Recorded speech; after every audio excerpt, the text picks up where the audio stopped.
Hello everyone, welcome to another little video on our series of basics of animation in After Effects. This video we are going to create a very basic scene just to put our little animated components in.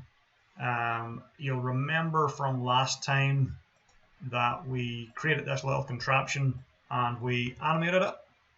And now what we're going to do is take this animation and bring it into a main scene. This is just going to be a prop in the background basically. So if we go back over to this little test scene here,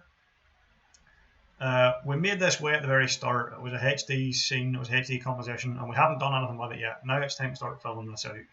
Ideally, if we were making something a bit more professional, we would create a scene in Photoshop, like a background in Photoshop. We would paint it or draw or whatever. Same as we've done with our characters and our recontraction. We would make it in Photoshop in a number of separate layers. Since we're doing this quick and dirty, I'm just going to make a very quick little scene here in After Effects. But the benefit being, it'll give you a few little tips and show you a few other tricks and things we can do. My OBS is set up a bit weird, so hopefully when I try and open these windows, it will open okay. First wee step we have to do, go up here to the layer, go to New, Solid, and you're going to get this little window up here, which, yes, is appearing on my OBS, thank you. So this little window, what we're going to do is create a solid rectangular layer, which will be the same size as our composition. We can change the size and the width and height of it here, but it's just going to be a flat shape. It comes up black solid 1 and it defaults to black. What I'm going to do is I'm going to change this to a light grey, maybe just give it a hint of blue, just a wee tint of colour in there. I'm going to leave it at that size, that's fine. And now when we put that in, it will give us this shape on our main test scene that's the size of our frame. And we'll see that we get a layer down here as well. What I'm going to do, I'm going to make this my back wall. So I'm just going to leave that as is, and I'm just going to hit, select this layer, hit enter on my keyboard, and just call it wall. That's all I want to do. Then I'm going to go layer, new, solid once again. I'm going to change this one to maybe a darker, should I give it a different color? Yeah, give it a slight green color this time instead, just darker, slight green. You can see that, you can. Height and width, I could change this right now. I'll leave it as it is. It gives us another layer. What I'm going to do, I'm just going to take this with my move tool selected, grab this top wee portion and drag it down. And I'm just going to drag this down a wee bit. I'll just widen it out, make sure it fills up. Just be grabbing these corner handles. And there we go. I'm going to call this one my floor. Hit enter, type floor. Lovely. What else can I do? So let's see. I've got my wee contraption.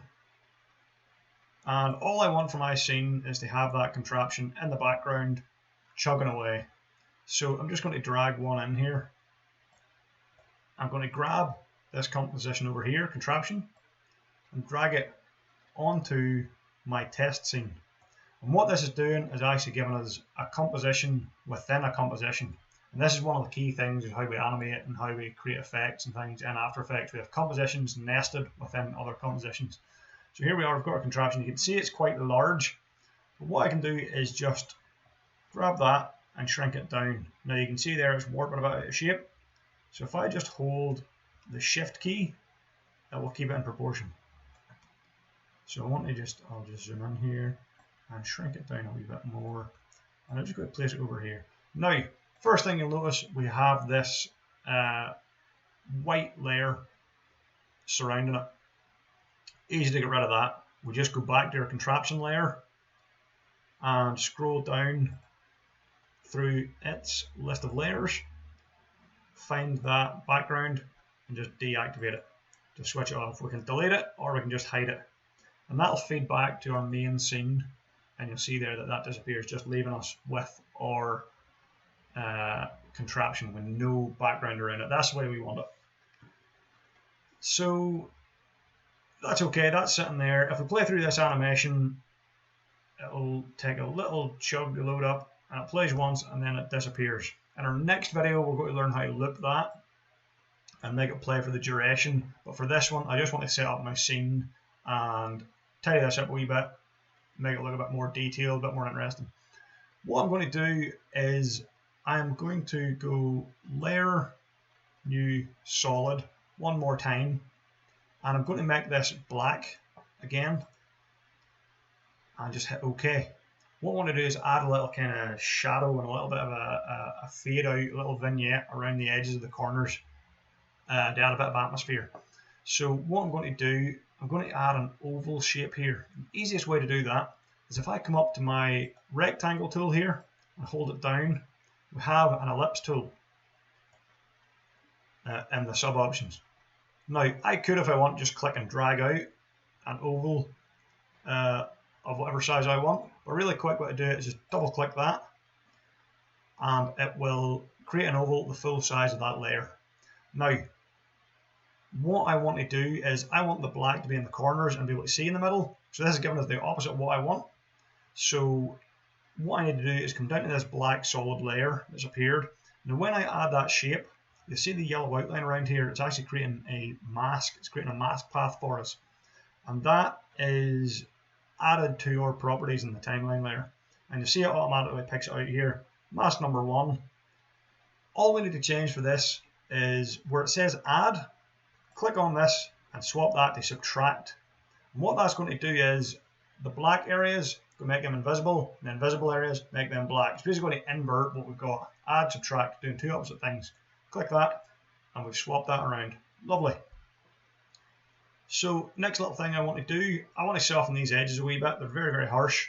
So on this mask, I'm going to click the little arrow beside it and expand out its options. We have an option here called Mask Feather, and this basically changes it from a hard edge to a soft gradient edge. So I'm just going to slide that up, and you can see there it's softening that edge nicely. Now it might still be a wee bit too dark, so what I'm also going to do is take the mask opacity option here and lower that down just to give us a very, very light little bit of shading around the edges. Okay, perfect. So there's plenty of other options here. If I wanted to, I could adjust this shape, or I could also keyframe these properties so I could have that mask actually growing or shrinking. I could have the opacity going up or down over time. I don't want to do that, but the options are there. Anything you see with a little stopwatch, you can keyframe it and you can animate it. So there we go. What else do I want to do? I might just add a couple of little spotlights here along the wall. So what I'll do is I'll just hit enter and rename this layer. Again, we always want nice naming conventions. This is going to be called, or the technical term you would call this is a vignette. Just that little bit of shading around the edges. What I want to create now, I'm going to deselect off that, and I am going to create another new solid layer, new solid, and I'm just going to call this spotlight. It won't even really be a spotlight, it'll just be a strip light. In fact, no, I don't want to do that. Layer, new, solid, spotlight. And I want this one to be white instead of black. So we'll just click on it, make it white. I just realized that on OBS, it's set to windowed mode here, so you'll be able to see this main window of the solid settings, but you'll not see the color box appearing. But when you click on that little white square, it brings up a color picker. So just do that, set it to white. There we go. My OBS is a wee bit funny trying to do stuff here. So apologies, a couple of wee windows might not be appearing properly. Let me see. Okay, so we've got this white solid. Now I just want to take it and shrink it down way, way small, just into a wee strip light like that. Something about that size, maybe a wee bit smaller. I'll just move it up. And what I'm going to do is I'm going to apply a glow effect to this just to make it look like it's glowing, make it look more like a light. So I'm going to go to effects and presets over here. A couple of different ways we can access our effects. I can go over here in this panel on the right, and I can actually type in the name. So if I type in glow, it will bring it down here. But I can also go up to Effect at the top. I'll just deselect off that. If I go to Effect up the top here, I can search through all kinds of different effects.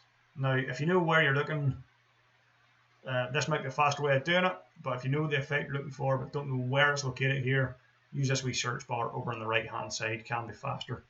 So I'm just going to, with my spotlight layer selected, I'm going to grab that glow effect, just drag it onto where it says spotlight. You can drag it onto the layer itself here in the scene viewer, or you can drag it onto the name in the timeline. So there we go, that'll do. Let me zoom in here. And I just want to add a glow effect to this. So when we add an effect, it will add it over here to the left where our project settings are, that has all our assets and compositions and things.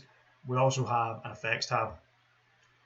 So what I want to do, I want to increase the radius a good bit, and I want to increase the intensity.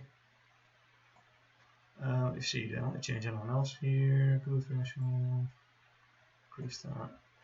I could add a wee bit of color here, but I'll not do that. But you'll see there, just by adding that effect, it adds a wee bit of glow to that light.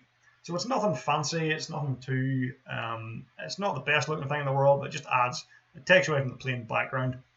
And I'll just take that, and I'm going to hit Control C, Control V, just to copy that, and then move it, hold Shift to keep it horizontal, just move another one over here. I could, if I want, make several copies of this. Let's see, yeah, might as well. Just Control C, Control V of that layer. Make a third one, move it across, hold Shift. There we go. That is all I'm going to do for the background right now. Not really anything too complex there, but I'm going to leave it there because the next thing I'm going to do is make this animation loop on the contraption, and I think that deserves a wee video all on its own. Just take that wee nugget of information in its own video. So we're going to leave this here for now. Good practice, just save your project as you go, and I will see you very shortly in the next video.